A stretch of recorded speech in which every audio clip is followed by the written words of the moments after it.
Hello. Good evening. Nick, are you muted?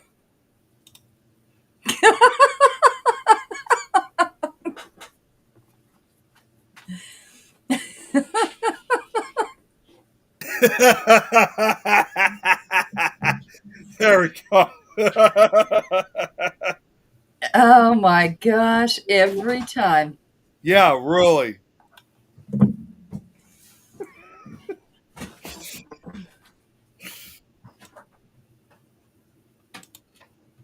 Oh no! Hey, Joe. I I was have a going to ghost walking around. name. I was going to Hey, change Howie. your name, and it won't let me It won't let you do what? change your name. Oh, I was going to change your name from Nick Muley to Nick Muted. well,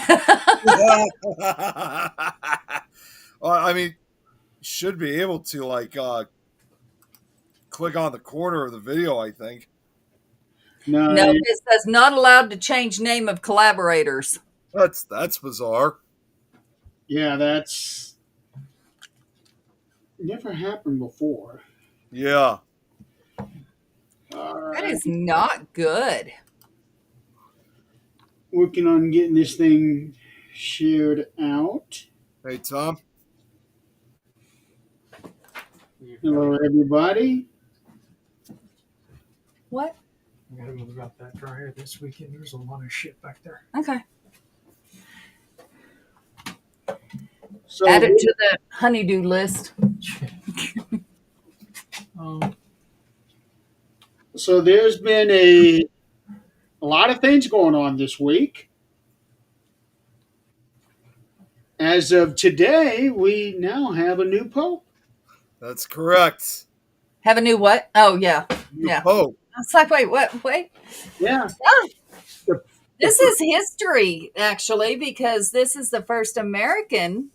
It yeah, would have been history a couple of different ways if it was the Asian, Yeah. the black one, or the American one. But also, more importantly, not only is he the first American, he's from Chicago. So this also represents That's like a a strike huge. against him. I don't know what to say. What's that? That's a strike against him. Strike against him. because now doing his sermons, he has to talk about Illinois. Not on this important day. Hey, Braxton. Watch him say it. But no, it's seriously, it's really cool though that he's from our city. So Chicago, this is going to be playing a huge. Our city's going to have this is quite a historic moment for Chicago as well. So it's fantastic. Well, this is two popes in a row that it's been a first time because the last one was a first time Argentina. Yeah, Argentina, Yeah, so a first there. Now we got a first American. or better yet, we now have two popes from both the Americas because the last one was the first from South America, this one's the first from North America. Hey, Braxton, how you doing? So that's yeah. So very interesting. It And is, and it would have been interesting, either way it went. It What got me is our last pope. They did this so quickly that that they knew it was coming and it was coming quickly. Oh They yeah. had already oh done yeah, most of their, I, collaboration regarding who's going to be. But they did it quick, announced it quick. But that man, if he was that sick for that long, that man did everything up until the day he died. He even did part of an Easter speech. yeah, he did. Yeah. And he passed what, that night? Was it that night? It was either that night or the next morning. Yeah, I think it was the next morning. I mean, he did his duty up until he Yes. left. And what's even more fascinating, again, this is why, again, I think this is also, the fact that he's from here. What's even more fascinating is that I did my research. He is also the first pope to have come from although he's the first one here in America, he is the first pope to have come from an English-speaking country since, ironically enough, Pope Adrian IV, who ruled the Catholic Church in the 1150s. So nearly 1,000 years ago was the last time we had an English-speaking pope. And Wow. English back then was a lot different than it is Oh, now. yeah. It was. It definitely was. Yeah, because ye old English. Yeah. Yep. Wow. Sounded a lot more like, I don't know, maybe a little leprechaun? Well, If somebody were to speak true early English, would probably never be able to understand a single thing that guy was saying. Well, that's like the it too. dialects between, different dialects in Mexico. There's Yep. Japan, as small as it really is compared to some, Mhm. there's so many different dialects there that they can't understand each other. That's right. Not only that, but also considering, again, with this other pope from nearly 1,000. I mean, you also have to remember, too, it's not even just the old English, of course. I mean, we're also talking about a time centuries before the United States was ever created. We're talking about the turn of the millennium here. Yeah. And this isn't, I mean, we're all very aware I'm not Catholic, but this is huge for people who aren't Catholic as well, because it's going to have an impact on everybody in the United States. It doesn't matter what religion you are, it will have an impact. Right. Okay. Hey, So the last pope died April 21st, and it took them until May the 8th to announce a new pope. Yeah. I was actually doing a little bit of research. The shortest amount of time it took from death of a pope to announcing a new pope was 1 day, Okay. and the longest time was 3 years. Oh, Oh wow. my. They could not vote it down to just one person. They were that divisive, and that one, the 3 year one, happened in 12 something. Wow. Wow. So if something Remember like that- that were to happen today, That's about, imagine the ramifications of that. Yeah. which pope was that died in 05? 05, 05. Yeah, 2005. John Paul II. Oh, yeah. John Paul. He reigned quite a while, didn't he? He was. I don't know if that's the correct term, reigning, but That's more More like like ruled. that's what it is. He was one of the longer. He was one of the longer ones. Let's see. List of popes. that's something I found out today at work, because we're not allowed to have our phones at our desk, even though I work from home. Unless I'm on break, something like that, I'm not on my phone. Because we have sensitive information, things like that. You just respect that and just don't. But there's one of the girls got on the Teams chat and says, new pope, however she worded that, but it wasn't new pope was elected. She said it's coming or something. And I'm like, oh, wait, what? And of course I couldn't look at it. And then she posted, the new pope has been named, and he's the one from America. And of course we were all talking about, okay, what if it was the Asian one? What if it was the black one? It would be history regardless. Nobody ever talked about the one from America. And then they announced it. But what I want to look up, which I have not had a chance to, is what is the criteria to be eligible to become pope, to even be thought of voting in? What is the criteria?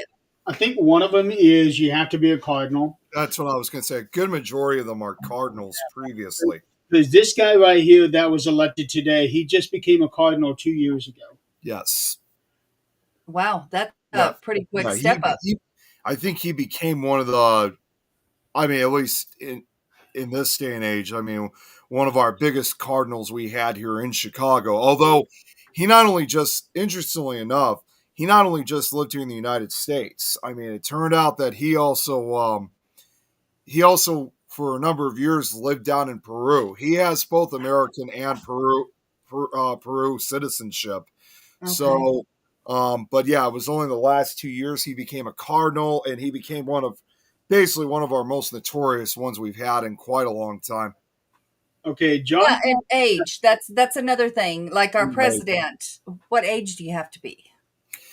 In this case, he's 69 years old, and he's in fact he's about the same age as my mom. They were both born the same year, 1955. Right, but what age do you have to be able to even be Yeah, selected? not sure. That's a good question, actually. Little side note: if none of y'all have seen the popular cult film Sinners, I oh need to see wow, Sinners. Yeah, I've heard about that. I haven't seen that yet. I've seen the trailers for it. It looks good. It does. when Oh, it comes to TV, I absolutely will. I just saw today for the first time the trailer for The Long Walk. Oh yeah, The Long Walk. That's right. It's the first ever novel that Stephen King wrote. That's incredible. Yeah. And it's just now being made into. Well, it's the first one he ever wrote, but in terms of release, I think it was like the sixth or seventh one released. But Okay, fans have been waiting for this one to be made into a movie for a very long time. so it's Real, just coming out to the movie theaters now. Just coming out. It'll be out in September. I'll see it real, next year at some point. real quick. Tom sent me this funny picture of the new Pope. I don't know if you guys can see it, but it's a Photoshop of him wearing a Chicago White Sox hat because he's You know from what? Chicago. You know what? I'm going to say this.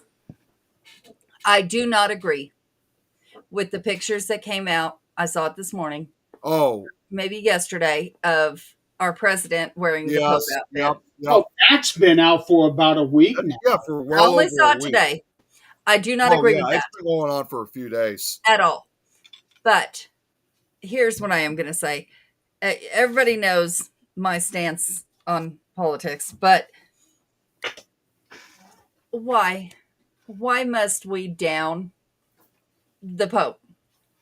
Yeah. He just got here. Why must we be mad at him because the president congratulated him? It is not his fault. He has spoke out against the president. Yeah, yes. I was going to say this new pope he's had issues with the president before, Mhm. and he's spoken out against them. So that's something that Yeah. I know the president's not going to like. And of course, the rest of the Republican Party thought they were going to get someone far more left wing or something like that. But of course, as we all know, they don't have any say of who gets to be the next pope because they're not the Catholic Church. I'm interested to know this Pope's stance on certain things simply because our past Pope was very tolerant of everyone. He was tolerant of transgender, of gay, of all of it. And I think a lot of people considered him to be probably one of the more progressive popes we've right, ever had. right. Which if a public figure is saying, hey, especially a religious figure is saying, it's not up to us to judge. Let's stop and let's, it's not up to us. We allow anybody into the church. Yes. Now, once they come into the church, and I don't know if they're hoping that maybe they'll change, whatever, it doesn't matter. The fact is that they're allowing them in, where many places they don't feel like they can. Well, and it sounds kind of a little bit off topic, but it still revolves around that. It still revolves around what you're talking about. Is obviously. I mean, this is a reference to a famous Christmas movie Home Alone, the church scene, and they were talking, and he's talking with the neighbor that lives nearby, and he's like, "Well, you're not welcome at church." He's like, "Oh, you're always welcome at church." So, and that's pretty much true for the most part, regardless of Yeah. who you are in the end, is that the door is always open for you. Kate, what's going on with Joe? Yeah. So Joe, I Uh, just received a message.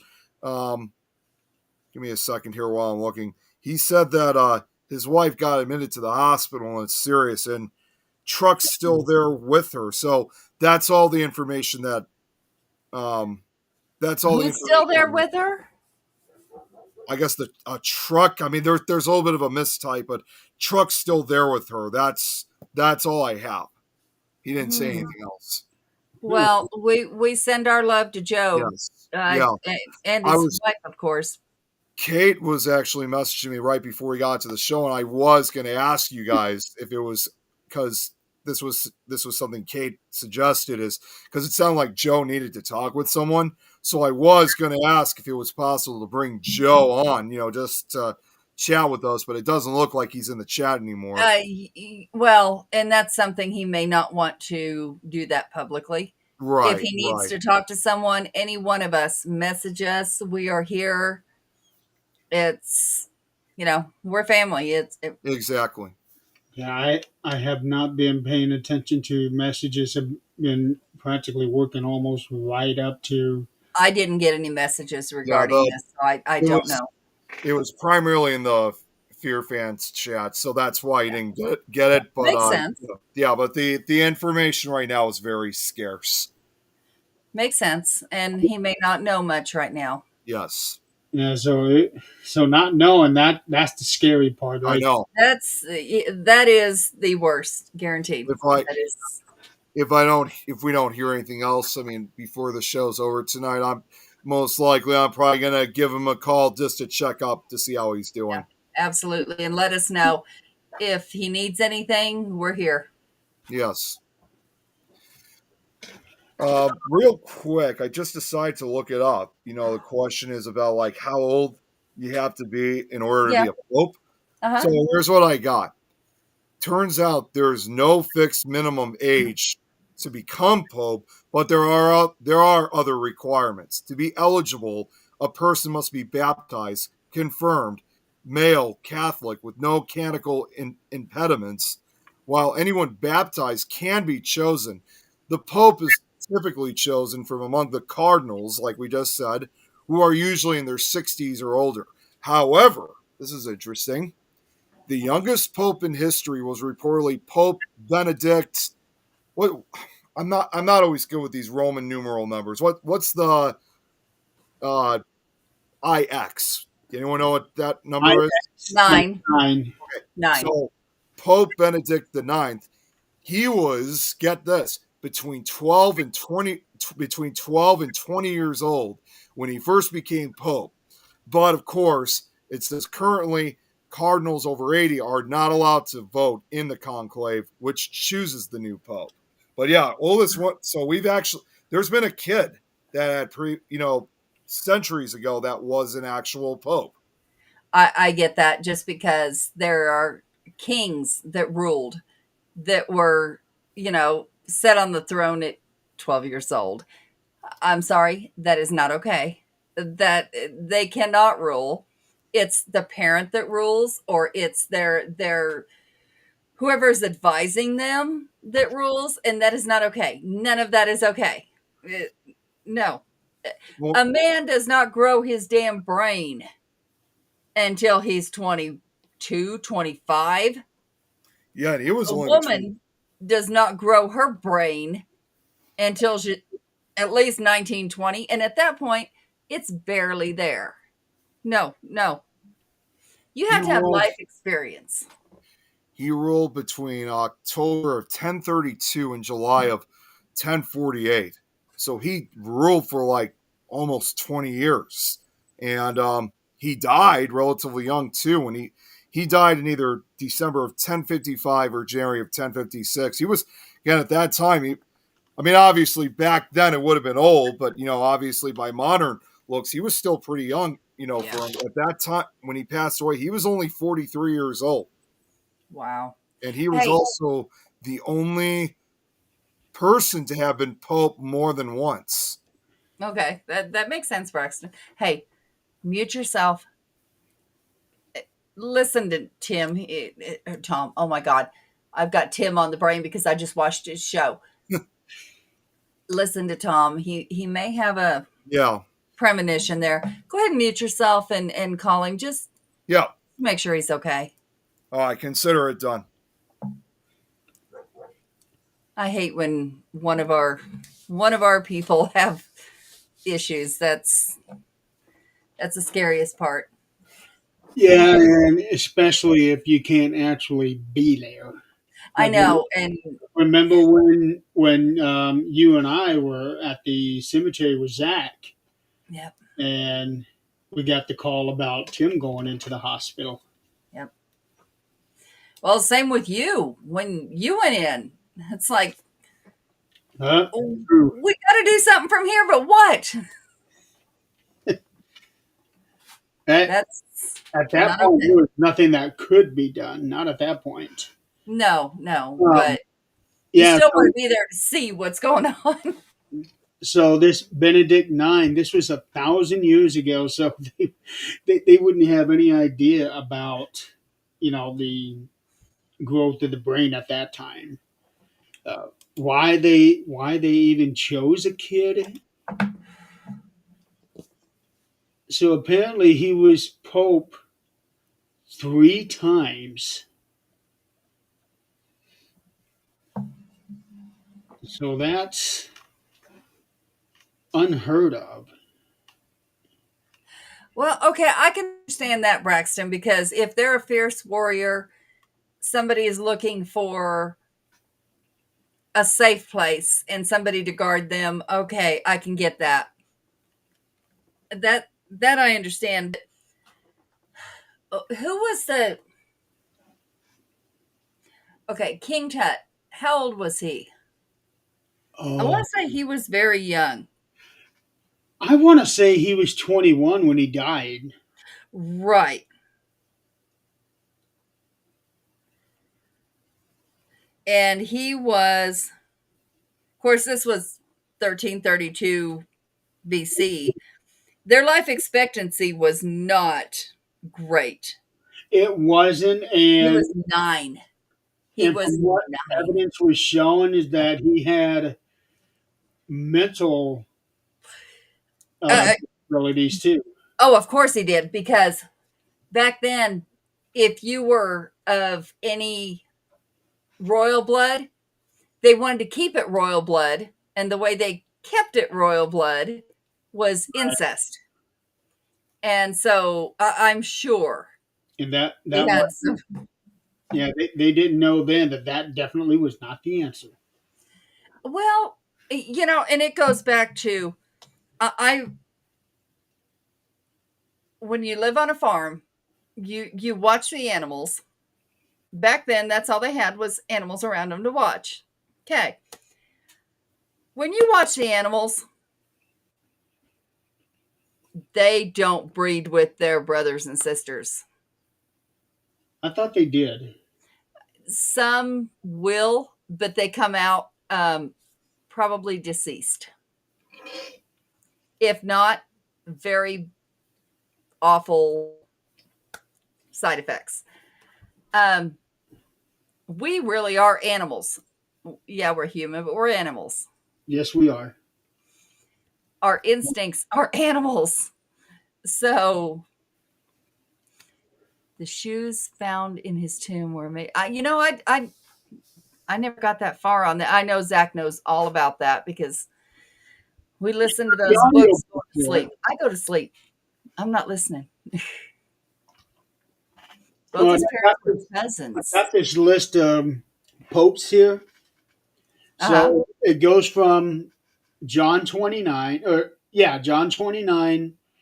to Benedict 9, then to Sylvester 3, back to Benedict 9, then Gregory the 6th, Clement the Seventh, and back to Benedict IX. So that is 3 non-consecutive terms as Pope. I've never heard of that before. No, Let alone 2 of them. they found out his age from examining his wisdom. Yeah, I can imagine. Uh, That'd be the only way you could do it. well, and they've got so many new machines and things to carbon date, and it's amazing the things we found now. Now, Yeah, my question is, we're still talking 2,500 years ago. mhm. No, 3,000 years ago. Well, my question is, somebody brought up somewhere, I don't know, I read it, but it makes you think. They found underground towns, cities, whatever you want to call it, Mhm. civilizations. And those civilizations, how were they extinguished? What they're finding is those civilizations were far more advanced than we are now. So, did they advance so far that they did themselves in? Are No, we nothing headed major on that wouldn't surprise me the least. And underground makes sense because it was so long ago. If you drop something on the ground, a rock, it doesn't matter. You drop it on the ground. Hey, Scott. You drop it on the ground. It gets buried from the dirt with the wind, whatever else. It gets buried. And another thing to consider with a whole bunch of towns being found underground, it won't be true for all of them, but it is definitely true for those that are nearby what they did not know were active volcanoes. Mm-hmm. Mm-hmm. And once it spews, it buries many towns. And that's how much of us, we're first, but how much of us is going to be gone when the one in Yosemite Park, is it Yosemite? Yeah, I know which one you're talking about. When it goes, we're gone. There's nothing we can do. It's gone. We're done.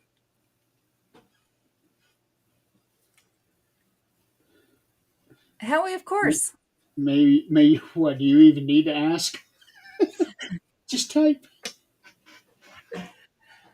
Get to be on his show Sunday. I got a list of longest popes. So Okay. John Paul II is third high. 26 years, 5 months, 17 days. The longest pope is Saint Peter. Evidently, they called him Saint back then. 34 years, and this is back in. They got 2 different time frames, either 30 to 64 AD or 33 to 67 AD. Okay. Okay. Howie, that does make sense. My thing is, they had more knowledge back then of the meteors, the any celestial stuff going on. They had knowledge of it. They knew, we renamed it, of course, but the stars, the galaxies, they had all that. And we're just relearning it, like we just started over as animals. And today, if we were to find out about a meteor strike today, honestly, I don't know how many people would actually be smart enough to go hide underground. Well, but look at all the people now that was actually something we do at work. On the spirit team, we look up days. Like if you look up national days, there's stupid days, chocolate day, whatever. But one this month was Underground Day. And if you look it up, it talks about underground bunkers. And, used to maybe 5-10 years ago, when people would talk about underground bunkers or, their safe zone, whatever it was, we'd make fun of them. I didn't, but people would make fun of them because they were conspiracy theorists. They were whatever. But here's what nobody is paying attention to. Carlsbad Caverns in New Mexico is an underground bunker for the government. It is set out for the government. If something happens, government officials go there. Wow. Okay, There's here's places under Walmart. Every Walmart has a tunnel under it. that.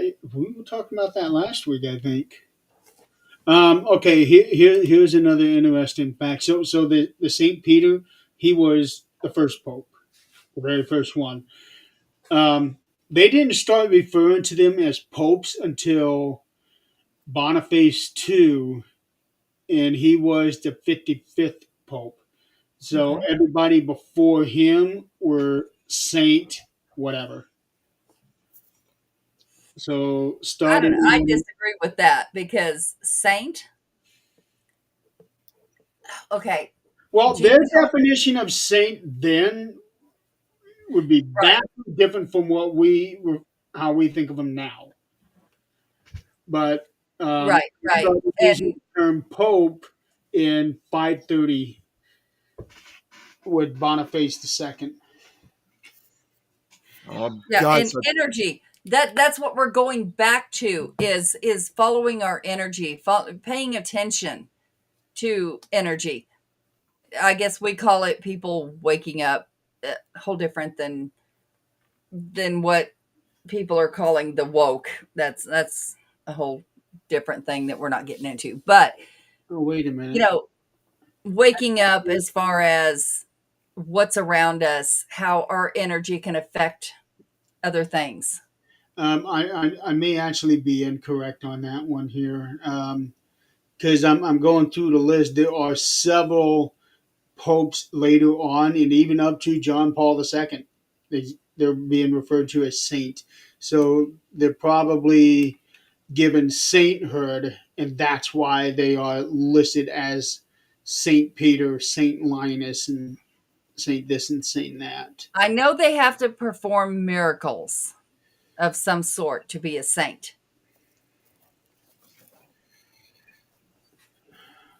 um, real quick, Oh, Nick's off. Okay. yeah, yeah, I've been off for a few. I was actually off for about 2 minutes or so. So sorry to change the subject for a minute. Yeah, so I just got off the phone with Joe. Um, he's really scared right now. I can tell you that right now. It's not looking good. Um, his wife was admitted to the hospital earlier this evening, and he just feels so helpless. He's never felt this way before. So I suggested, and Jeremy, I think you probably got the notification. I sent a voicemail. I think it's best that after, when we're done with the show, we all got to talk to him because he's never felt this alone. So I Right. think all of us need to take after we're done with the show. I think we need to take a few minutes of our time to talk with him. How about we make a group chat when we're done and put Yeah, him in it? And that way, whoever is available is there because being alone is not okay. This yeah, this is not okay. And a man feels like they can take care of everything, and especially him. He's a man's man, and things like this he cannot fix. So exactly. he's going to have to turn it over to the doctors and let them help. But he does need us if he will let us. Yeah, he as far as from what he said to me, I mean, I think he definitely could appreciate and use all the support that he can get, from all of us. So that's the announce. When I'm probably, I mean, I was gonna probably make I was probably going to create the actual video call. Well, excuse me, not necessary video call, but just a phone call itself on the video chat. Oh, I keep saying video chat. Damn it! So On the who knows him better here? Who knows him real well? It would be Nick. yeah. Okay. Aside from me, of course, Don, Kate knows him pretty well too. Okay. Would he feel more comfortable in a chat setting or an actual phone call setting?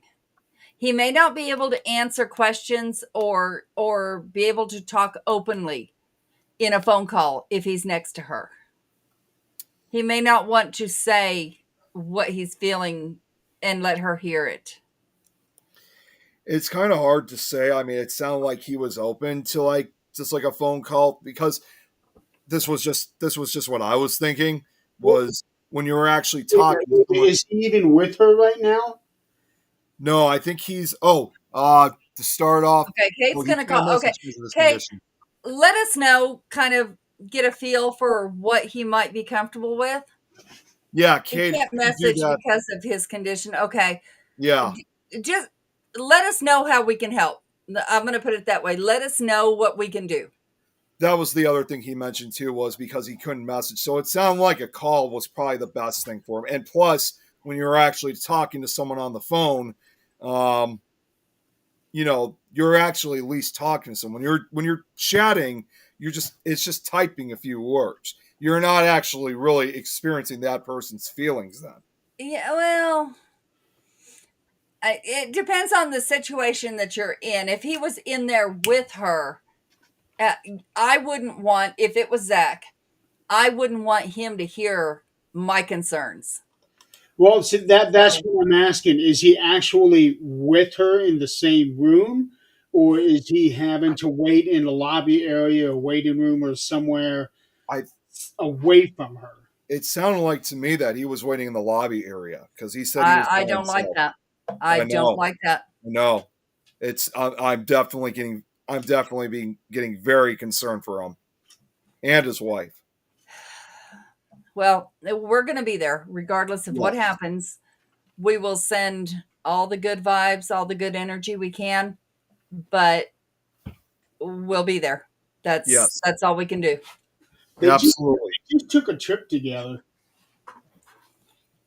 Do what? Yeah, they just actually just came out to Chicago last weekend for a paranormal event. Now I was supposed to be there too myself, but unfortunately I had to cancel my appearance. It was just like a paranormal meetup, not necessarily a con, but I had to cancel my appearance being there because it was one of my other friends' birthdays, and I already promised her weeks in advance that I was going to be celebrating. And plus, she was there celebrating my birthday earlier this year, so I had to return the favor. So, unfortunately, Priorities.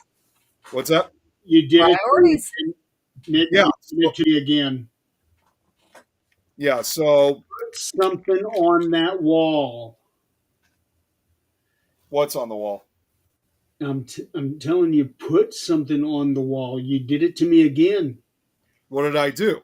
I went to go take this mark off of my screen and realize that it's a hole in your wall.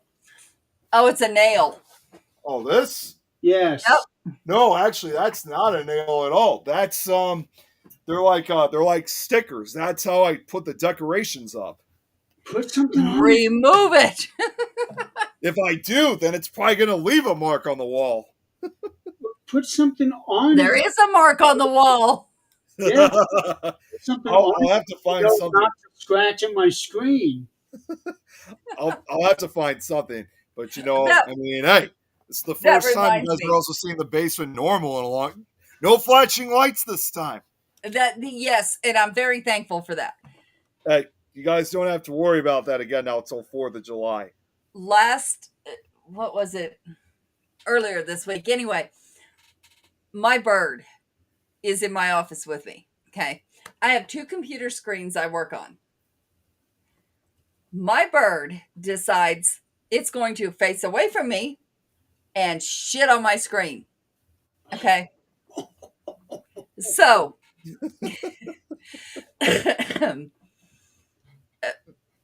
If you know birds, they can't control their bowels. They don't give two shits about where they're shitting. So No.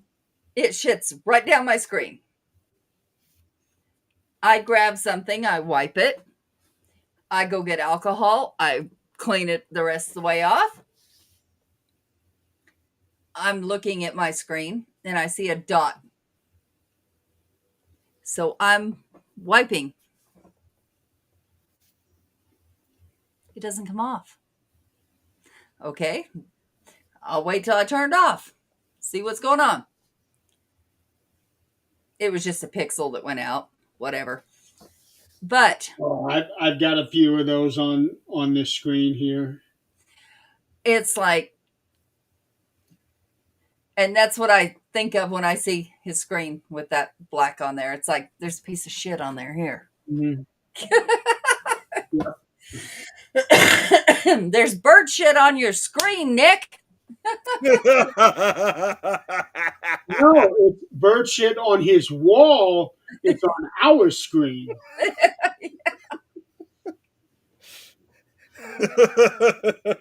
So that's That why damn bird puts has become on the wall. that damn bird has become part of like everything. I've got, when people call in, do you have a bird there? Nope. Yeah, it's the office bird. And then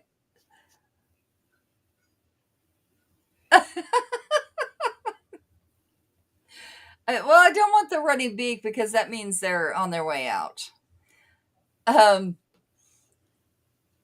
But no, this bird, I'll get on a Teams meeting and it's on my head or it's on my shoulder.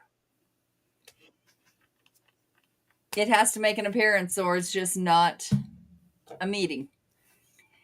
But it's funny, I'm the only one it will go to because I spend 10 freaking hours a day with the damn thing. Hey, did anybody catch Scott's show? I did towards the end. Like I said, I was working, and it was about, I don't know, 15 minutes before, so I tuned into his show. It was really good. Yeah, I would have joined myself, but we had the baby over, so I didn't get to have enough time to really watch, unfortunately. We were dead for a minute at work, and it was really good. They were talking about reincarnation and the different opinions. What the? Sorry, that's my side. Okay, find out what's going on. No, that's on me too. Oh, it is. She must have included you on her call. Oh shit. She, She put together a group call. yeah, she did. Okay. So that's what you were hearing. Yes. Nick, mute yourself, answer the call, see what's going on.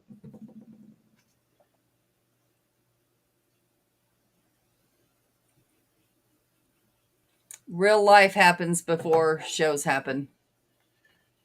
Yeah.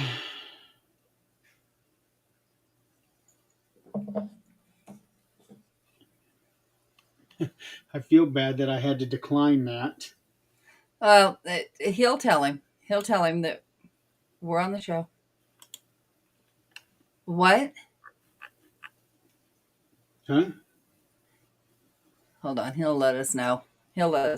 Oh, he was saying 1 minute. Okay, so we got myself, Kate, Nick, Robert, Joe, and Tom.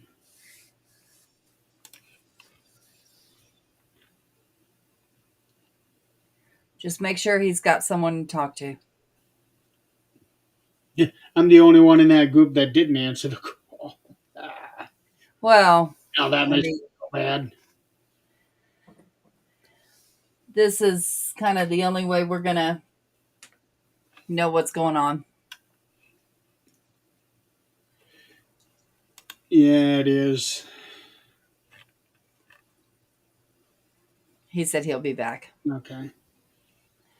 This, when one of ours has issues like this, it's not good. So it makes me wonder. They had just taken that trip to Chicago a couple of days ago. Um, so did something happen on that trip? But Yeah. but we don't even know if this is something that did she start feeling bad or did something else happen? Right, right. It sounds to me like something else happened for him not to be in there. There's there's something going on. Yeah. Why are you barking? So our fence still not fixed. And today there's trash in our yard from that dumpster. I'm not thrilled. But I'm not the one dealing with it because if I was the one dealing with it, may not be so nice. Yeah, probably not. Oh, the funniest thing today, I look out my window at the office and mom and dad come home with the dog. They've been groomed. Pixie looks like she's about this big now. And the back hatch on their car is open. I'm looking at this going, is anybody coming back out? Like, what's going on? No, nobody's coming back out. So I come downstairs. I'm like, so is your car now open for homeless shelter? I'm like, no, why? Mom says, no, why? I said, it's open. Dad says, oh, yeah, I saw that a minute ago when I was talking to somebody up there, but I forgot about it. Let's shut the car. Like, holy shit.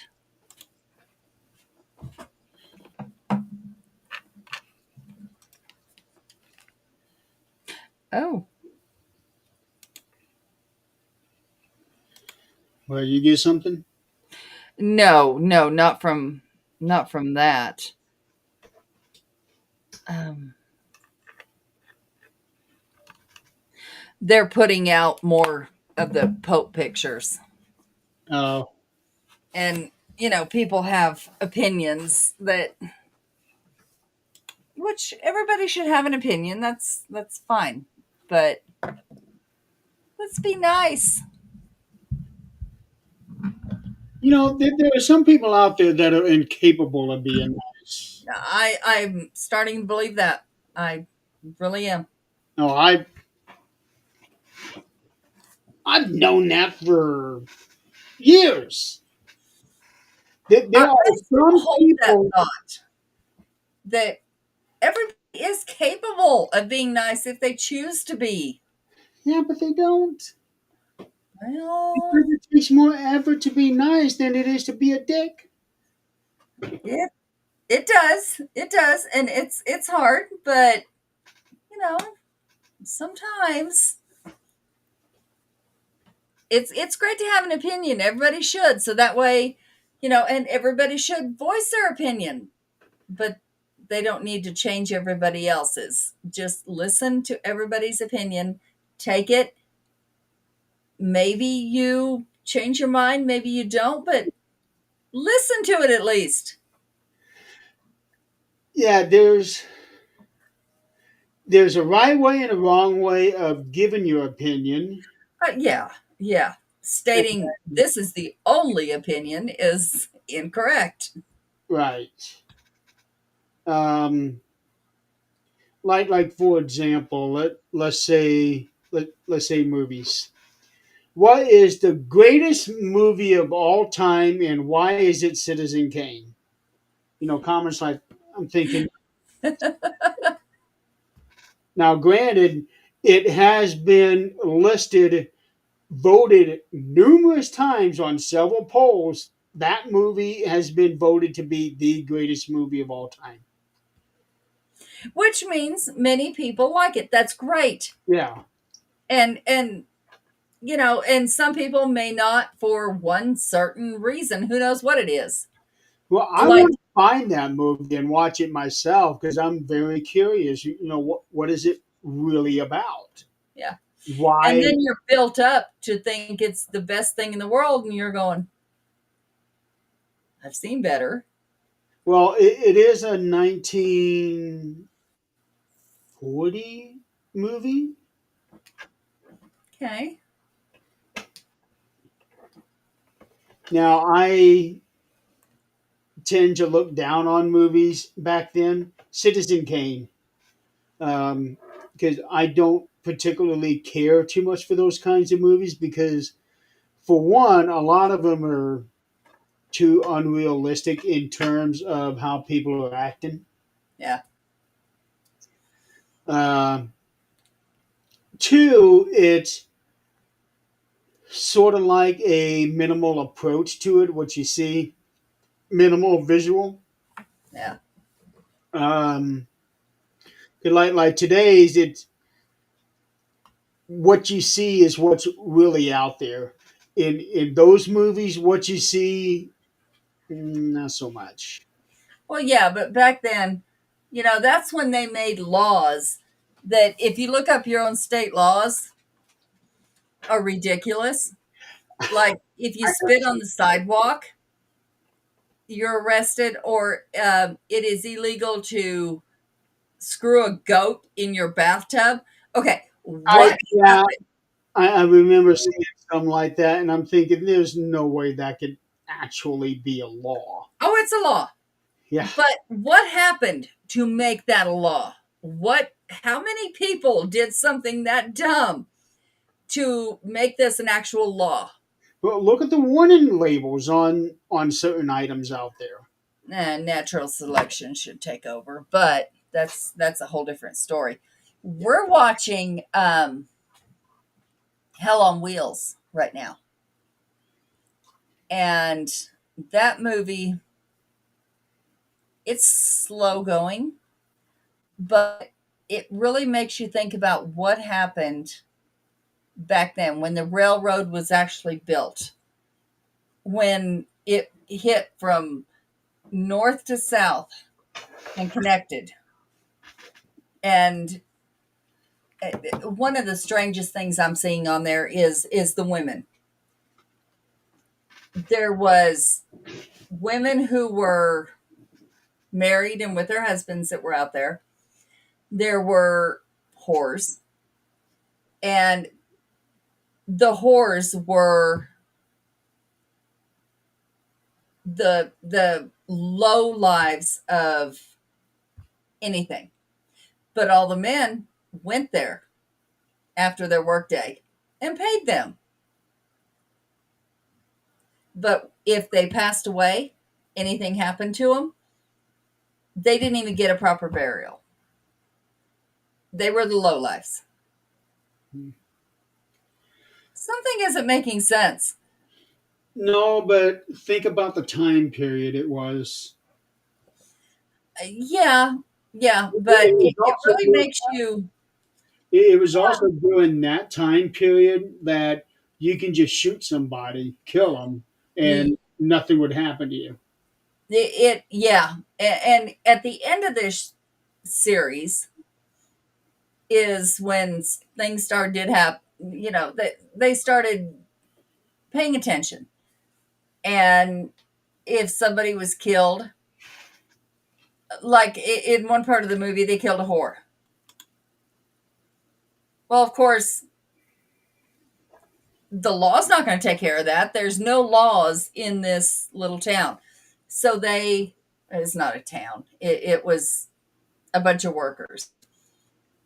And, it's one of those things that you go, okay, she was killed. So there was internal justice done, but, Mhm. it's nothing like now. And then when civilization came in, that's a whole different story because then you started picking and choosing who you decide you're going to do something with. True, but even not even 100 years ago, they were still lynching people. Yeah. Um, it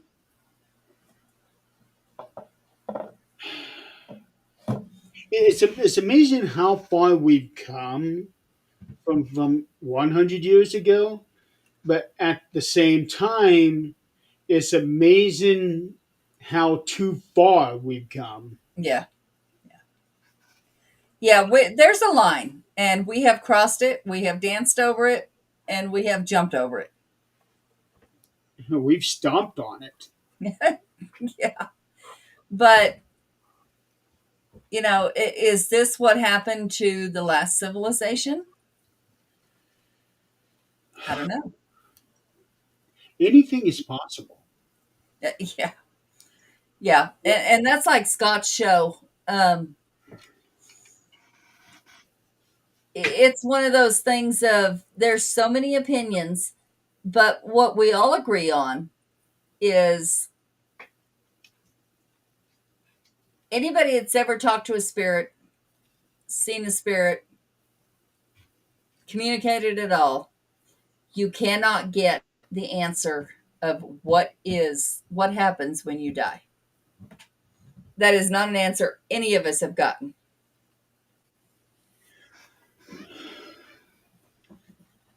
John Griffin actually tried to get an answer, Yeah. and the answer that he got is that they are not allowed to tell us. Right. And I believe that because nobody has gotten that answer. Yeah. Yeah. I 100% believe that. And where Scott was going with that show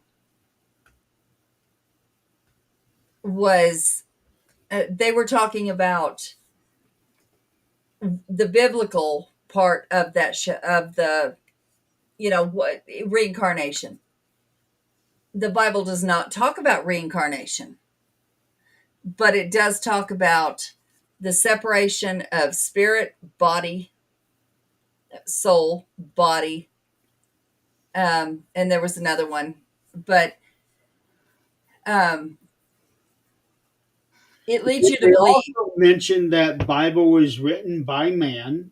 Yeah, I made that comment. Yes, and Uh, men make mistakes, and our messages from spirit or afterlife or the creator or whatever can be construed differently.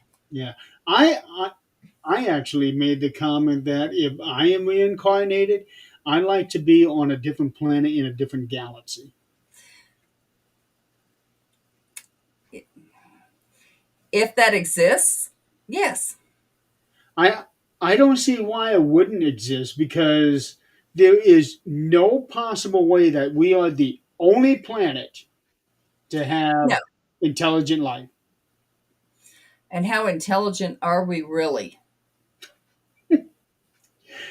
Well, when you look at the actions of certain people, and I'm not even talking about some of our leaders.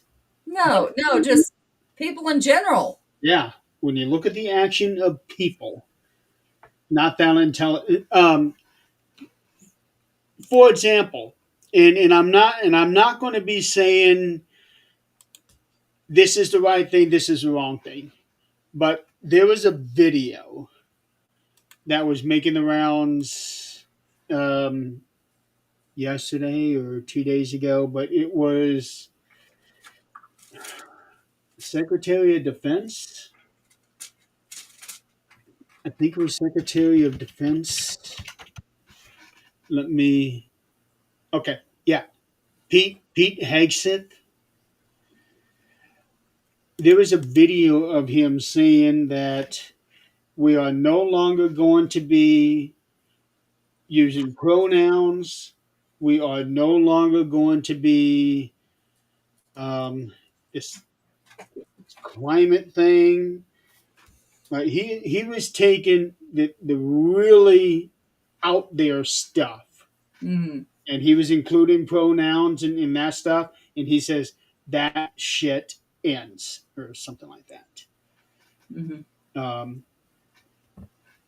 I completely get his view, because when you look at certain things, they have really gone overboard.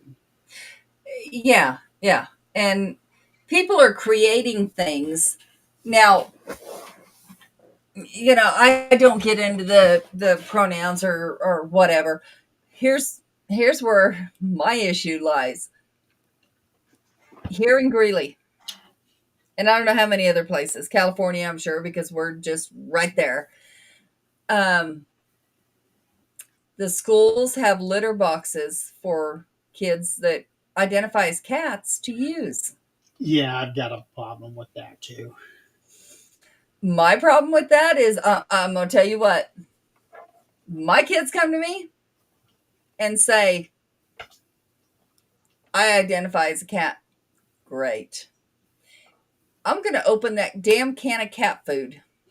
I'm going to set it on the porch. And I'm going to say, you eat that shit. Here's your water. Here's your food. You sleep outside. Cats stay outside during the night. Have fun. No. Cats don't need clothes. Yeah, that's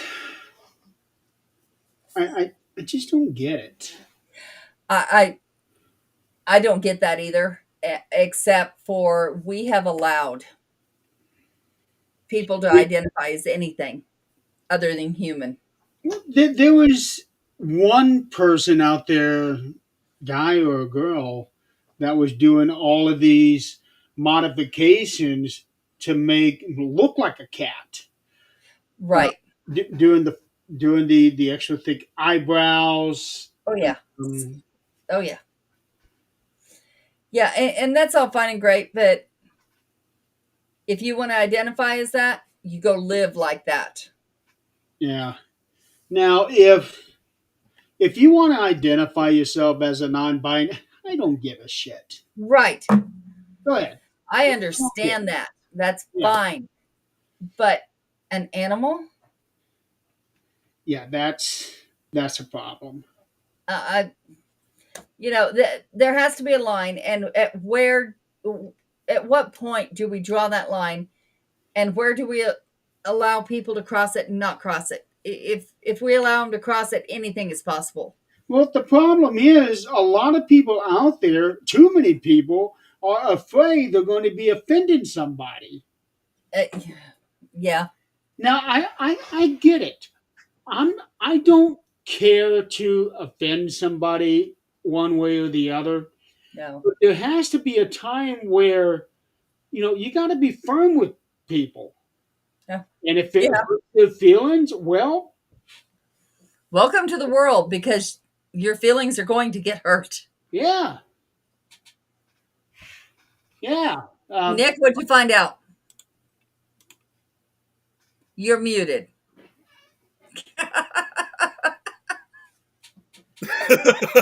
I I don't know how I'm not used to that yet. So there was How there long was have you a been doing total of 5 of us on this call. It was me, Kate, Robert, Tom, and of course Joe himself.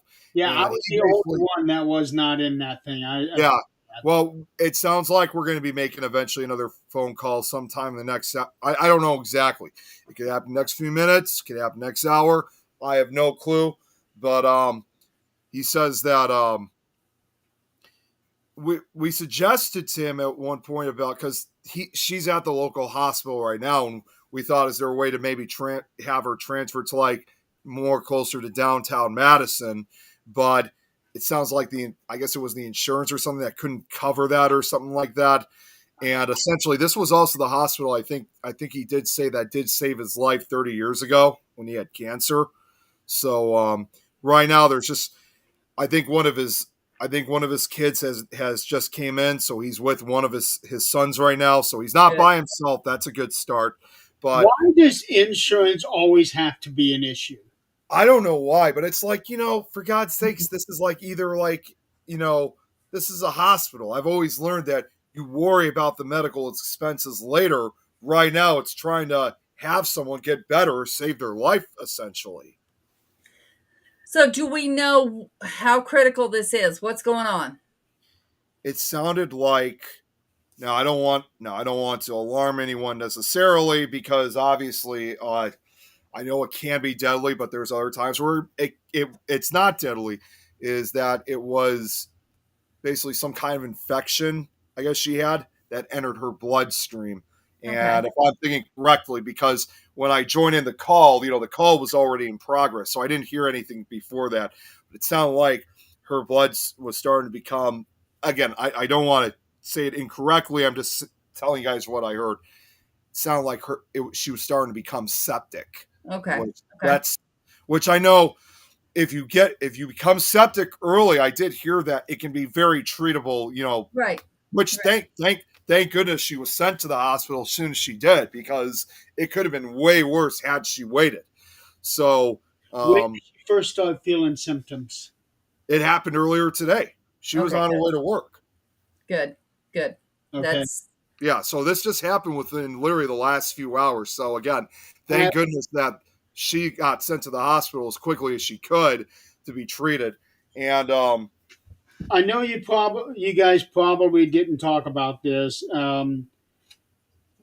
I would be wondering about mosquitoes in the area, if they've been out and about yet, that I'm not sure. We didn't ask him that question. because that would be the thing that I'd be wondering about, mosquitoes, or did she get scratched by something? It sounded like, again, sepsis can come on by even having like a bladder infection Yeah. or anything. It doesn't have to be external. No, it's not always it can always be internal. Every now and then A you have an tooth, internal case. anything. Yeah. But Well, that's but in another this case, thing I was wondering about, because they had just come to Chicago. yeah, Did she eat something that might have been bad? Or it sounded like to me, because again that this happened earlier today, it sounded like it was revolving around like some type of injury or something. I don't think I don't think it was anything that she ate. I don't think so. an injury? Okay, Again, I could be wrong, because again, I only was there for part of it, but it sounded like it occurred. I don't know if it was. I feel bad for like already forgetting so many details, but it sounded Well, like when you're flooded with a ton of details in a very short amount of time, just to remember half of it would be short of a miracle. yeah. well, And and we don't have a definitive answer yet. So exactly. And also, in addition, because I did say, I did mention both of you guys that when there's another call that you guys, I also reached out to a few of the others, obviously mainly from the Fear Fans chat, but in this case, I messaged them separately. Chris was going to join, but unfortunately he was unavailable because he was at a friend's house, but he did say that he might be able to join the next one. I tried also reaching out to Don and Nikki, which I didn't hear back, and Jill too. I didn't hear back from them. And also even Donald is probably going to join the call later tonight too. Well, So one thing you need to keep in mind is that yes, it's great to have people to fall onto, but there's also such a thing as having too many people. well, yeah. I mean, I wasn't necessarily trying to create like a huge group out of this. I was just essentially just trying to give as much support as he possibly can at a time like this, because like I said, the tone of his voice, I've never heard him scared before. I never have. Having support is a great thing, but having too many people trying to talk to you all at once can also be very overwhelming. Yeah. Especially if your brain is still trying to process the shit that you're going through right now. Right. well, he just needs to know we're here. Yeah. Of course, we're across the globe. So some of us may be available at certain times where others are not. Well, in the case because like I said, in this aforementioned phone call I was just on, Robert all the way from Australia was part of this, and just Right. over there, they're It's just 9 a.m. for him. What's that? It's 9 a.m. for him. That's what I was about. Yeah, just like over there, they're just beginning their day, so they got Right. Which got he'll all be the time. available when we're asleep. Yeah. Yep. Same with Nikki. Yes, same with It's going to be Nikki. a little different there. So there'll always be someone. Yes. That's I my will main concern expand. is someone. Definitely, definitely. That's why we expand as far as we do. Yeah, this isn't just about shows and things that we can do. This is for things like this. Yeah, it's Mhm. like I've always said, it eventually becomes brotherhood, sisterhood, and family. It is. And it doesn't matter how you get there, that's what it's about. Mhm. Absolutely. I agree. I mean, you have those, we're not going to mention names, but we have networks that all they're about is, are you're not on? Okay, you're gone. Make me money. Yeah, Yeah. yeah. Money my ass off of Facebook. Seriously. Yeah, but I don't know if you were in that particular meeting, but I actually heard those words spoke. Oh, Really? I have heard Wow. it live. Yeah. I have heard them live. Hi, Denise. Denise, hey. Haven't seen them in the chats on any of our shows for a while. It's good to see you. She was just with us last week. Oh, I wasn't on last week. Uh-huh. Remember, because I had the allergies. Uh-huh. Oh, that's right. That's right. Oh, Yeah, so you didn't see the picture. what picture? Uh, she, Oh, she was showing us a picture of her and Ernie's dog, Red. oh, okay. And I don't even remember how we got into the topic, but she had mentioned um, painting eyebrows on Red. Oh, really? And she sent me a picture. It's like, can I show this? She said, Oh so I showed her. man, if I knew that you guys were going to show a picture, I would have. You guys should have told me. You got to check this out. I Oh, thought yeah, you got to be here for that. I know, but I my thought allergies you've been are out watching at least. of But yeah, that's right. Oh boy, how bad is my memory? I completely forgot you weren't on the show last Yeah, week. I was that. So okay, so I'm going to refrain that. It's been a long time since I've seen her or Ernie on the shows on the chat because again, I wasn't here last week. A whole 2 weeks. Oh, Denise, what'd you send me this time? Uh-oh. I heard that too. Oh, I'm thinking to myself, that's got to be from her. yeah, that's hard for one person to try to keep everyone updated. It is.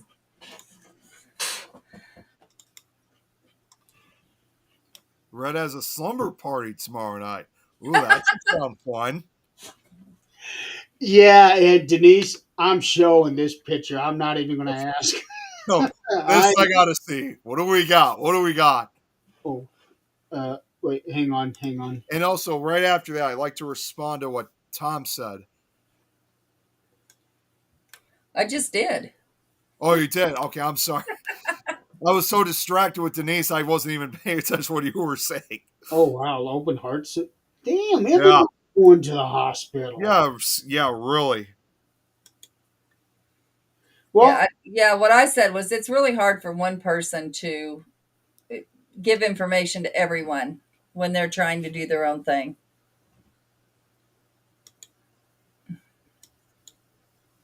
Oh, I love it. That's so cute. little rubber duckies on his on his onesie, Oh my gosh. and a well placed star there, Denise. Yeah. And look back here. Here's all of his toys. He's actually got like two baskets of toys, if I recall right. Does he put them back on his own? I doubt that. Well, here's another question too. Well, actually, no. To start off with this, Adrian, how come you never have your dogs dressed up that way? Hell no. She wouldn't be Ernie says he's got no. They both said he's got 5. He's got 5 boxes of toys. Oh my god! If I were to dress any of my dogs, they would eat it off.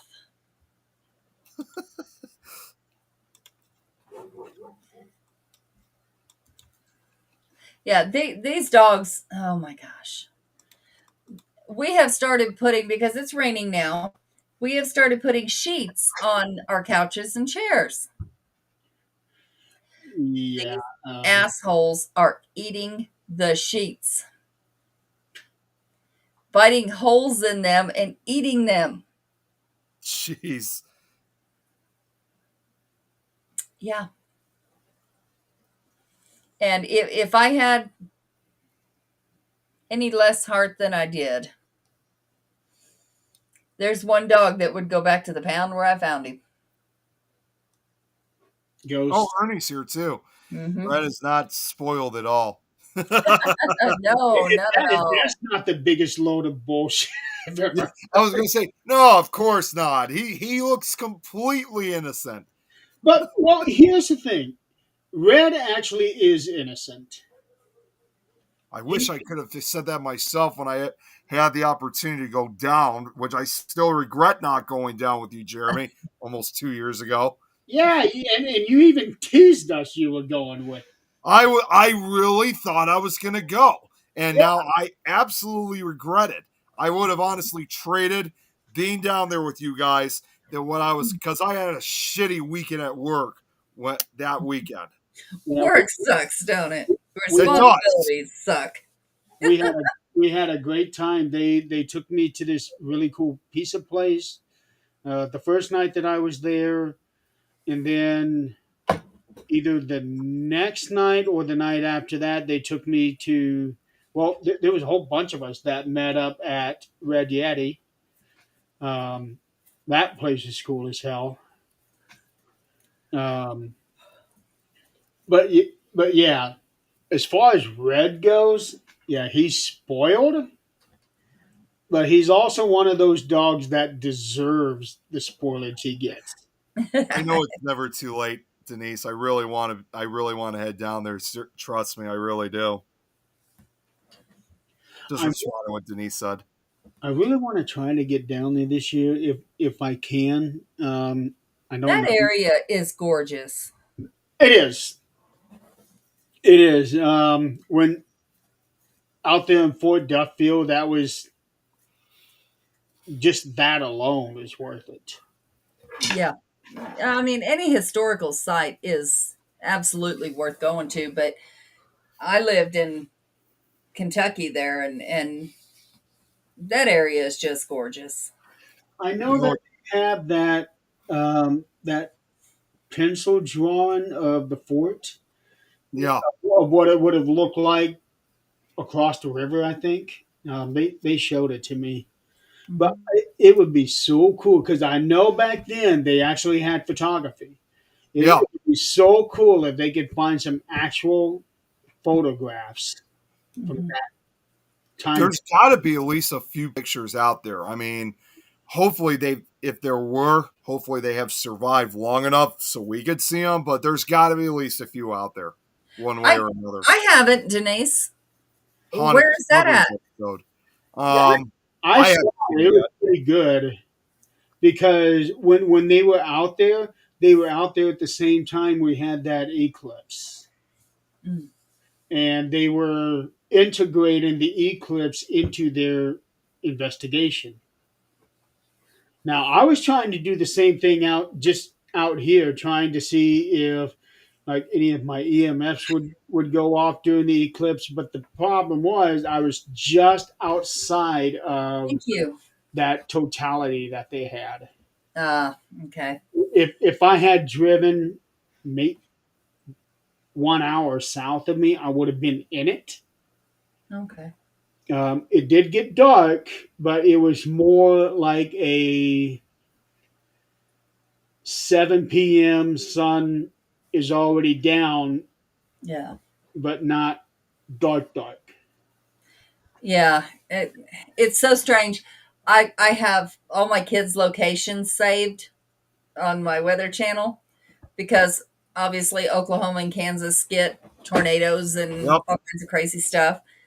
Um, so I have it saved on there, and it's strange to see it has, listed sun up, sunset, and it is so different. Like their worlds are completely different. Okay, Ernie just said no known photos of the fort.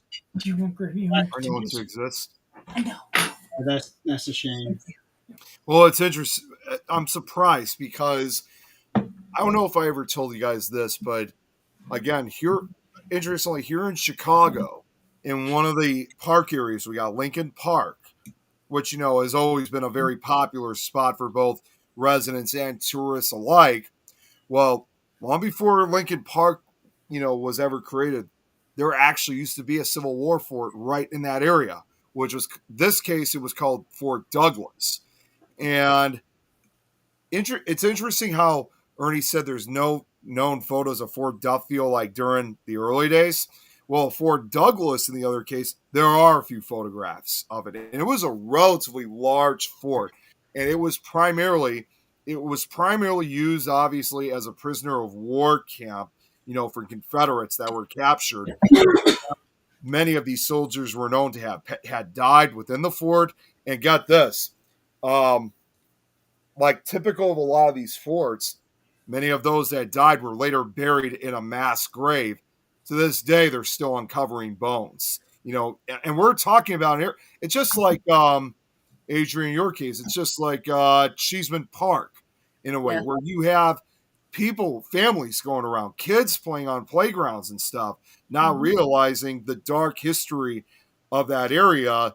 And because of this mass grave, that's actually, according to my dad, and I definitely agree with him 100% on this, that, to me, in my personal opinion, is probably one of Chicago's darkest secrets, because even a lot of residents here don't even know about this. I cannot wait to watch this. I just got that link. Yeah. Um, But I will say, and one more interesting piece of history about this fort too was that even though this was, in this case, it's Illinois is a northern state, there were at least 6 African Americans that were also imprisoned in Fort Douglas. But what's interesting is that they all suffered different fates.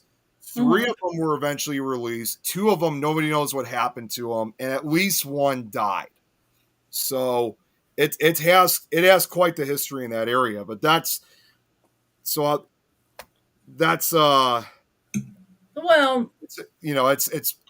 I don't know how to really describe it, honestly. we're talking about things that happen, dark history, things like that. Yes, the forts, all that energy is there because they knew they were going to go into war. They knew, different things. They knew they were there, kind of a sitting duck for attack, different things. So all those feelings are there still. But anywhere you go, really, anywhere you go there's things like there's a guy that came through here. I don't know where he came from, who he is. This was farmland. And he was looking for his wife and baby. I mean, I'm sure, close to here and close to anywhere in the United States, there was Indians that were being slaughtered or they slaughtered, whatever the case might be. Our land there's lots of history everywhere you go. It's just, do you really know where it was? Well, and that's basically what I said. Like I said, in this case with this former Fort Douglas we have, is that, Chicago's existed for, now we're in 2025. Our city has been around now for almost 200 years. Mm-hmm. And at the time when this all occurred, obviously during the Civil War, the 1860s, at that time, Chicago was not even 30 years old in that time period. Right. So the fact that all occurred, almost 30 years after the city was founded, and here we are now almost 200 years later, after the city's founding, and also 160 years after Wow. all this occurred, that not many, even still today, not many people know about this. I do know there have been a few books written about it. In fact, we did, long story short, we did an investigation at that park over a decade ago, back in 2013. And we were fortunate enough to have an actual author who wrote a book about Fort Douglas. I think we have the book, as a matter of fact, that talked about everything that occurred within not Fort Duffy, Fort Douglas. Yeah, I know. I get them confused because they both start with D. So, but it describes like everything that was going on with Fort Douglas during its existence before it was eventually demolished, and Mhm. it's real. It's just like what you said. There's history all around, and it's just really surprising that, especially by now, like again, that not many people know about this, even those who live here. Well, but like she said, that used to be where she's living, used to be a hospital. Can you Yeah. imagine the energy that's still within Oh my God. those Yeah. walls? Not just energy, but who is still within those walls. Yep. A lot We of know hospitals. Yeah, I mean, we know hospitals are crazy. They're crazy haunted. It's the feelings of scared, of ready to go, of pain. All of that is there. The unclaimed bodies, Denise, I think they just became your claim there. They're your family now. You know, I know this is going to sound really strange, but this is something Hey, Nikki, um, I know this is going to sound really strange, and again, this was over a decade ago. It's going to sound partially off topic, but it's going to go right back to the subject matter. My mom suggested to me like several years ago, like not the job I have now. This was before I got the job at the grocery store, but Ernie said Jeremy has felt it. Yeah. So they my mom suggested about one point like a they job. had to sit there at that house. Well, not just the house, but the property. Mhm. Remember, Ernie and I were chasing something up the street from that house, from the neighbor's house, because we were sitting outside and I saw something next door. So Ernie and I went to go track it. We went out to the middle of the street, walked down the street, and couldn't find it. But anyways, my mom suggested to me one time that like a job suggestion. I mean, she thought it would be up my alley and there would definitely be a lot of paranormal activity occur, but the actual job itself, I don't know if I'd be able to handle. She actually suggested one time about me trying to work at a morgue, I would say, at a mortuary. But I mean, even if, I mean, yes, just the amount of activity at a location like that would be absolutely insane. But I don't think I'd be able to handle a job like that, handling dead bodies like that. And plus, you're handling bodies of different, people who died different deaths. You're dealing with murder victims and stuff. You would be seeing things that you would never ever forget. You'd be, those guys that work at these jobs, they're the only ones that see such graphic detail aside from police officers and detectives. And Mhm. that's just, yeah, there may be all the activity, but I just don't think I could do a job like that, especially when you're handling like bodies of kids who had died. You Yeah. got to think about the kind of mindset that you're in, because I can't imagine anybody growing up saying, "I want to be a mortician." I know. I mean, yes, it's true. I know they're known to make a lot of good money at those places, depending on which one. But if if I was to have that opportunity to, even with a good pay or whatever the case is, I don't think it would be worth it because I just don't think I could handle seeing that kind of stuff. In fact, I was just reading this last night. Um, Funny enough, this was something Lois has covered on one of her shows. Long story short, I was doing research about a notorious serial killer from California, Richard Chase, the vampire of Sacramento. You know, he killed, brutally murdered, and cannibalized 6 people back in the late 1970s.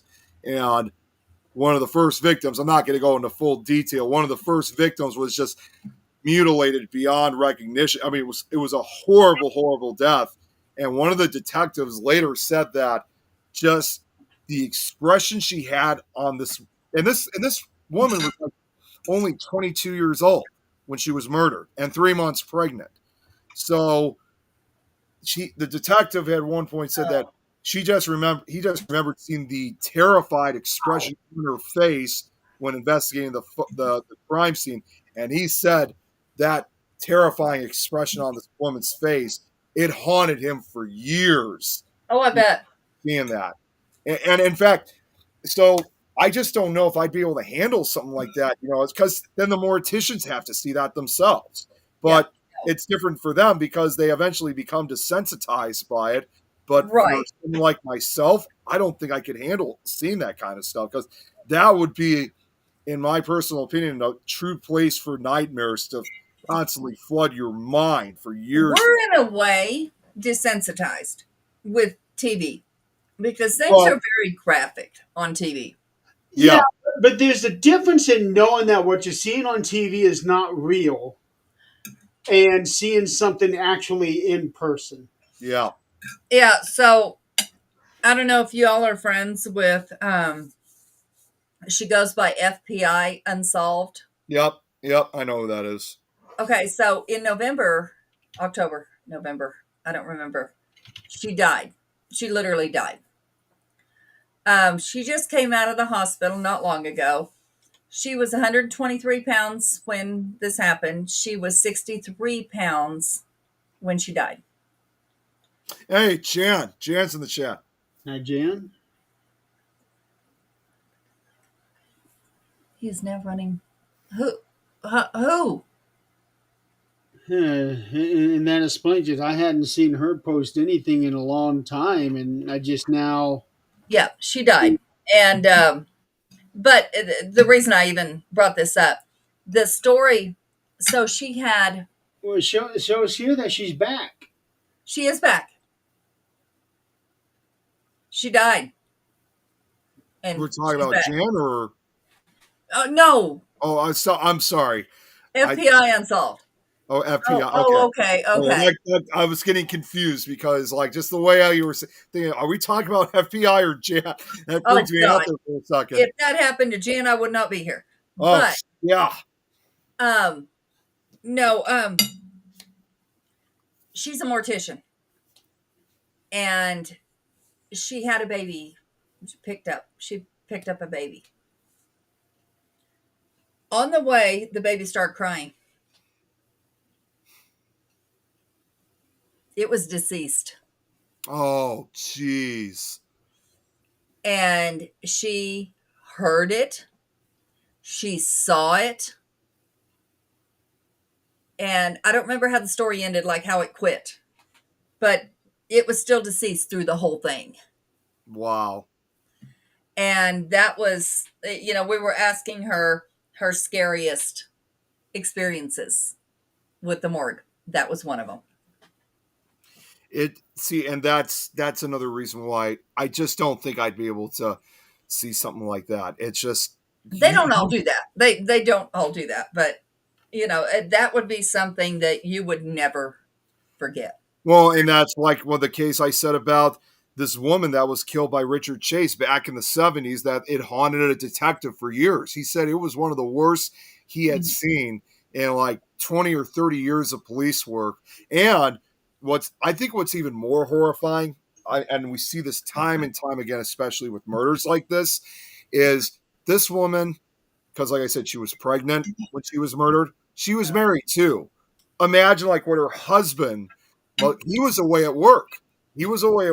And when he got back home later that night, it literally just for a split second, he saw his wife's body and he screamed and ran out of the house to call the police, because obviously, this was the 70s when they didn't have cell phones back then.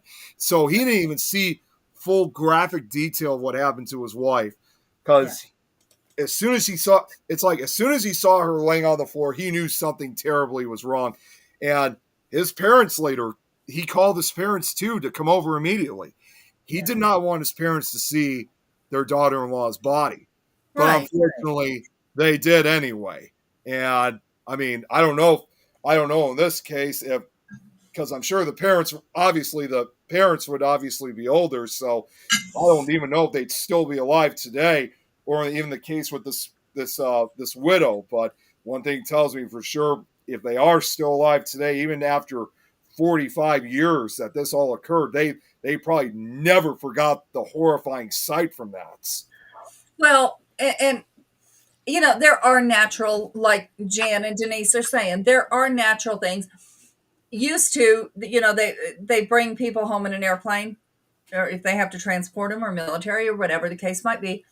With altitude, air goes in and out, and they make moaning sounds and things like that, which, you know, I guess if you're doing that for a while, you come to expect that. I was when I was working in a nursing home, I got the pleasure of being there when one passed away, and cleaning this person, Excuse me. getting him ready for the morgue. And I kept staring at him, waiting for them to move, because I knew it's possible. So I scared myself into things that didn't happen. But yeah, there's a huge range of possibilities that I couldn't deal with. I couldn't do it. Well, anything involving babies, Yeah. Right. And I'm going to be honest, I know what I'm about to say is going to be absolutely insane, because this is just like what I was thinking about. But this happened a few years ago. Ironically enough, it was involving, because like, as you guys know, I've kind of taken a couple years break from doing this. But as some of you guys know, I've done filmmaking before. And ironically enough, this was right around the time when I discovered again about, even back then, this was a few years when I discovered about this guy. Again, I'm not trying to make it sound like an obsession, but this is when I first discovered who Richard Chase was. And I wasn't sure what it was. I mean, as horrific and as gruesome as I heard involving the murders involving him. Yeah. It was such an interesting story that I thought to myself, you know, I'm really surprised there hasn't been, you know, a movie made about this. You know, they did one for Jeffrey Dahmer. They've done one for John Gacy, Ted Bundy. The list goes on. And I was really surprised they didn't do one for Richard Chase. And I had the idea of wanting to make a film about it, even though the chances of making such a film like that would have been absolutely impossible, because for various reasons, not just in regards to the victims' families, but also, like you see with a lot of these movies, you have to set it in that time zone period. So it would have been very time consuming and expensive, but I still decided to give it a try. And I was going to get started like writing on a script, but there was one more piece of information that I had to receive before I would start any type of work about this killer. And what I discovered, it was accidental, but it just changed everything completely.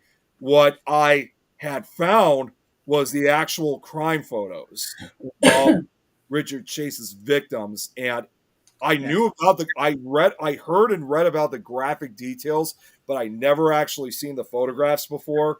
And although the pictures, because again, it was the 70s, so once again, even though the pictures were kind of grainy, they had an old-fashioned kind of look to it, these were undoubtedly some of the most gruesome photos, crime photos, I think I've ever seen in my entire life.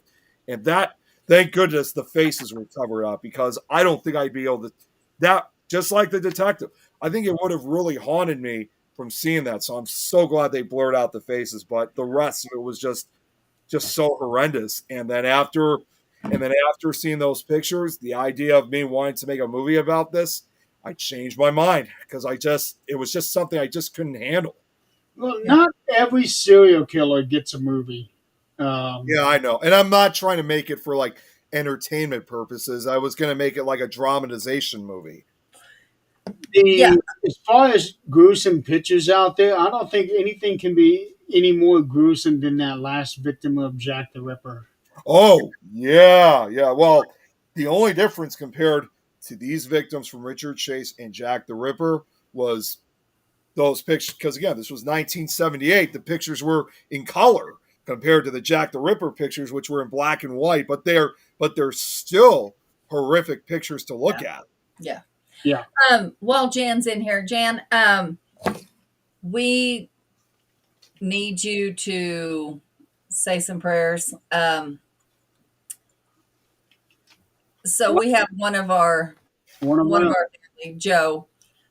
His wife is in the hospital. He's very scared. We don't know exactly what's going on. Maybe sepsis, but he's very scared right now and very alone. His son just got there, but I actually messaged Jan a few minutes ago about this too. I was kind of spreading the word, so she does know about it. I did, believe it or not, I did ask if she wanted to be part of this call, but unfortunately, she's not feeling so good. So, yeah. Yeah, we don't need, not No, everybody. no, we don't need a huge crowd, but that was what I was that was earlier when I messaged her. Yeah, and just like me, if he wants me on it, I'll be there. But other than that, just let me know what's going on. Yeah, of course. That's all we need.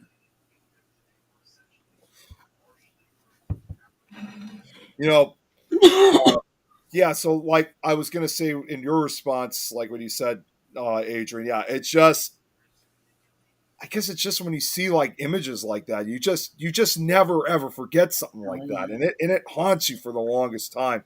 I mean, yes, there are times where we eventually become desensitized by it, but there are just, I think, even for the most desensitized people, like who witness that kind of stuff, I think every now and then you do have that one time where you're like,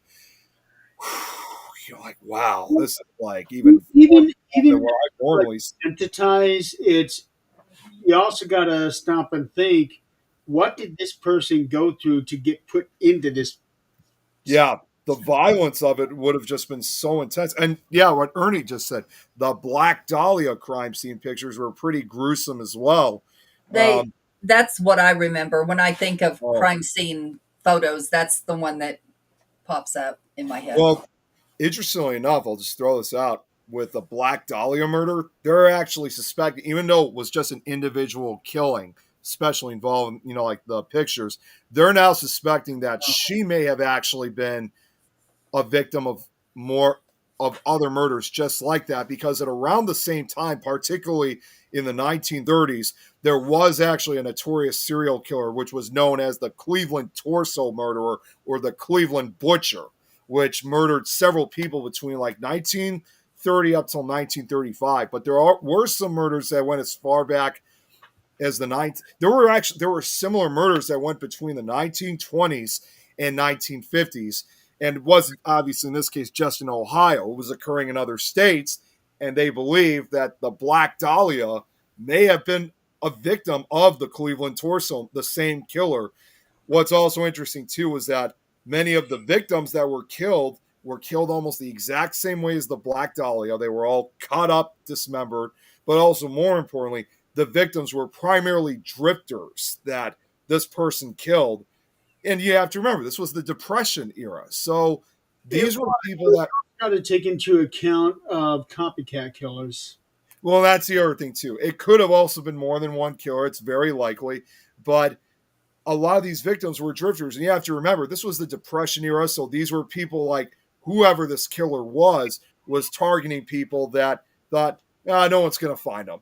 So yeah. I'll be, and they are suspecting to this day that the killer had to have either been a butcher or a doctor, because just the way how the cuts were made, including to the Black Dahlia, and to this day they still don't know who did it, as in the case of the Dahlia murder. So even 990 years later, case is still open in the Cleveland Police Department. Chances are the killer is dead. Well, yeah, he would be long dead, but the case is still open regardless. Yeah, but when I think of gruesome, the worst thing you can see, touch, whatever, and I know I have permission. This is not saying something that is out of line. There is, I can't think of anything worse. And to still have your sanity than a gunshot to the head and you're holding your child Oh, yeah. and you cannot see that child's face I know. because it's non-existent. Yeah, it's like completely destroyed. No, I go on. don't think. Not destroyed. I take that back. Actually, no, I know No, what you mean. it's destroyed. It absolutely is.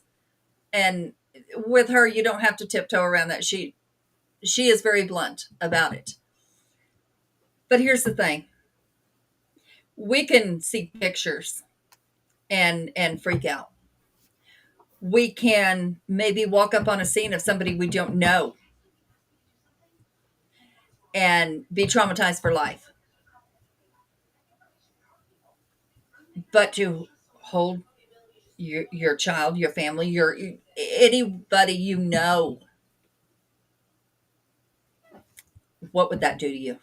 Yeah, That's if I think if it hadn't have been for her medical training, it wouldn't have went as well as it did. yeah, yeah, But to overcome something like that,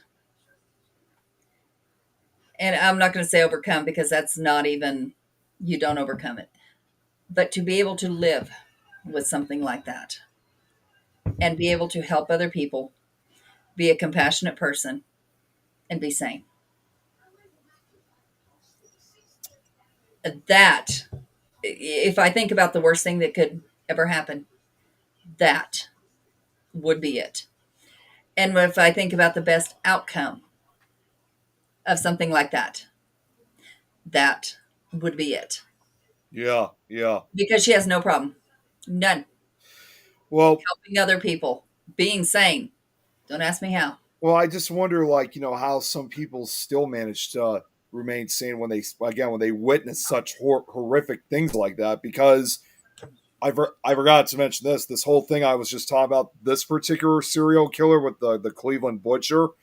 What was really unsettling was about the victims themselves. It's just not only just the gruesome way that they were just mutilated, but more importantly, many of these victims could not be identified. Only like 3 or 4 of them were identified because, very unsettlingly, many of the heads were never found. But in the end, honestly, they all went the same place. Whether they were identified or not, they went the same place. And that they're okay now. And that's what matters. Um it's those of us that have to stay here and Yeah, deal with it that it is the worst because we have to deal with it. I think that's the worst part of it. But people, no matter how they die, it doesn't matter if they drop dead of a heart attack, somebody mutilates them. It's still the same. Family has to deal with it. well, and that's also, again, it's like when you really think about it too. I mean, as I just mentioned, these victims I was just talking about, they were drifters. They didn't have really much places to go. They didn't have very much family. Again, it was it was the Depression era, so they didn't really have a place to stay. But even if these people were most of the time by themselves, or just decided to stick by themselves, you just know that they did have some kind of family out there. Even if they didn't live in the same state or even the same country, they still had people out there that knew who they were, Yeah. even when everybody didn't have homes back then. So, and in this case, if this killer really assumed that, like I said, thought that no one's ever going to find out who this is, or no one's going to identify him. Even back in this case, I was wrong. It was between 1935 and 1938. So even back in the mid to late 1930s, if these guys, if this individual, or individuals, because like you said, it could have been Jeremy, it could have been more than one person, it could have been copycat killers. There was someone out there that was bound to know who the victim was or was related to him. Yeah. Yeah. I mean, any death is, and it depends on how you look at it. It's either a really sad thing or it's a really happy thing, just because maybe they're not suffering anymore. And we all know they're in a place than we are right now. I mean, there's no doubt about that. So, it's just a matter of those of us left here are the ones that have to deal with this. Yeah, yeah. And the paramedics and the coroners, the police that have to investigate this and take the pictures and all that, they are left with. And any police officer, paramedic, anybody will tell you that there's certain cases that they go to sleep at night and they see them. They see those cases. I don't care how hardened you are, how long you've done it. There are just certain ones that don't leave you. There will always be that one that is, that's the worst thing I've ever seen.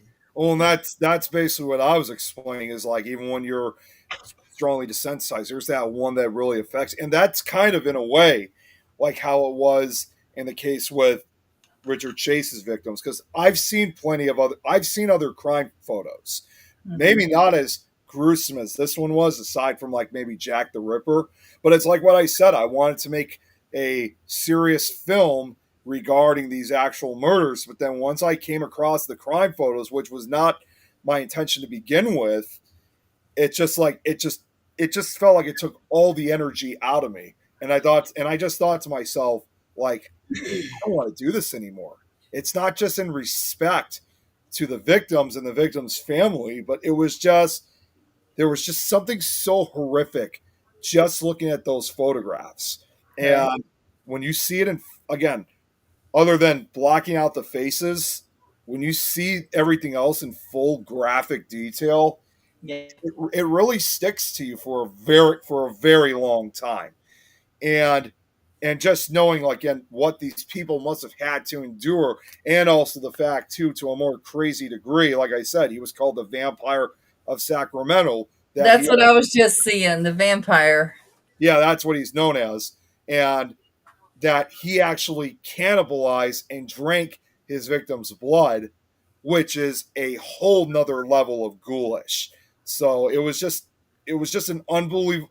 So seeing those was just an unbelievable feeling to me. And that's what really made me step back from doing a lot of, investigations with serial killers. It was that one. And I said a while back, like with my show Nick Files, that I said I eventually was going to probably talk a few times about serial killers, but it's obviously among one of the reasons why I will never show any of those crime photos, not only just because it would be inappropriate and too graphic to show.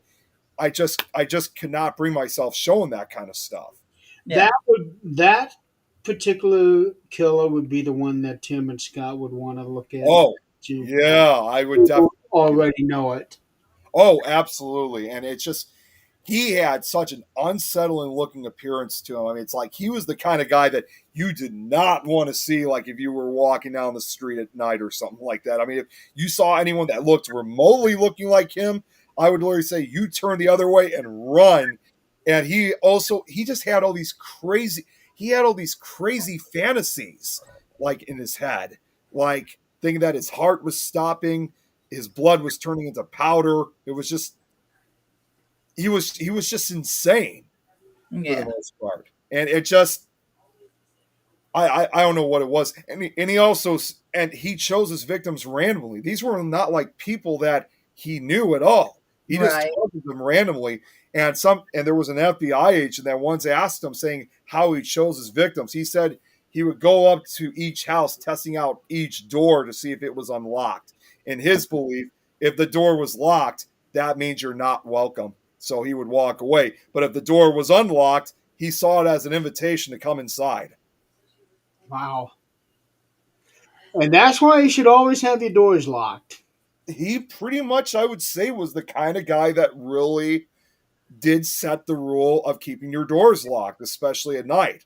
So, I mean, there was probably more before that too, but he was probably in my personal opinion, he was probably one of the most perfect examples to always keep the doors locked. Mm-hmm. Nick, I just found a video that would be exactly what would make you turn around and run. What is it? Well, is it involving roaches? let's put it this way, Nick. Take Slinky. She's over here actually sleeping on the couch. Take Slinky.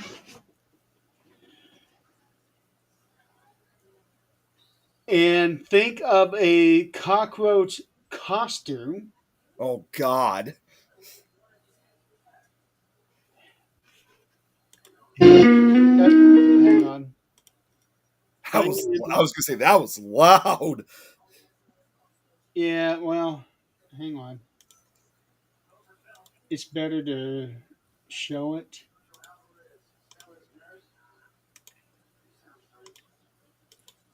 Oh God.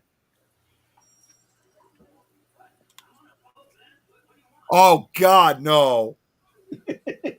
No.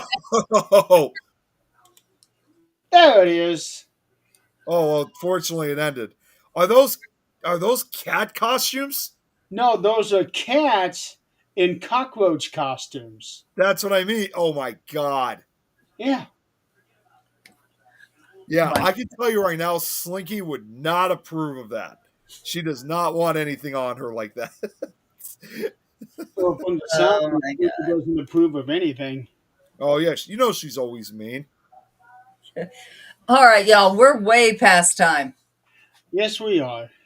And we haven't even hit the 2-hour mark. That's what happens when your page doesn't go live the first time around. Yeah, it's like you always want to try to make it to the 2-hour mark.